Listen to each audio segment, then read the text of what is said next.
ನೋಡ್ರಿ ಪಾಂಡು, ನಿಮ್ ಮಗಗ್ ಹೊಡಿದಿಲ್ಲ ಅಂದ್ರೆ ಒಂದ್ ಮಾತು ಹೇಳ್ತೇನಿ. ಇಲ್ಲ ಹೇಳ್ರಿ. ಏನ್ ಚಟ ಮಾಡ್ತಾನ್ರಿ ನಿಮ್ಮ ಮಗ? ಹೊಡಿಬೇಡ್ರ ಮತ್ತ. ಯಾವ ಚಟ? ಸಿಗರೇಟ್ ಸೇರ್ತಾನ, ಎಣ್ಣೆ ಹೊಡಿತಾನ, ಇಸ್ಪಿಟ್ ಆಡ್ತಾನ. ಹಿಂಗ್ ಹೇಳೇನಂತ ಹೊಡೆದ್ ಹಿಡಿದಿರಿ ನೀವು. ಇವೆಲ್ಲ ಕಲ್ತಾನ್ರಿ? ಇವೆಲ್ಲ ಬಿಡ್ರಿ ಪಾಂಡು, ಇನ್ನೊಂದ್ ಐತಿ. ನೀವು ಹೊಡಿದಿಲ್ಲ ಅಂದ್ರೆ ಹೇಳ್ತೇನೆ.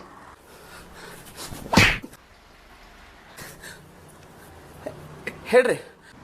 ಮೊನ್ನೆ ಒಂದು ಹುಡುಗಿನ ಕರ್ಕೊಂಡು ಗಾಡಿ ಬಿಡ್ರಿಪ್ಪ, ನೀವು ಹೊಡಿತೀರಿ.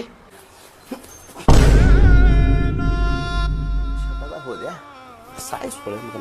ಹಾ, ನೀವು ಹೇಳ್ರಿ. ಅಂದಂಗ ಪಾಂಡು, ಮೊನ್ನೆ ನಾನು ಚಸ್ಮಾನ ಹಾಕೊಂಡಿದ್ದಿದ್ದಿಲ್ಲ. ನಿಮ್ ಮಗ ಇರಾಕಿಲ್ ತಗೋ. ನಿನ್ನ ಮಗ ಎಲ್ಲಿ ಹಿಂಗ ಮಾಡ್ಬೇಕು ಹೇಳು?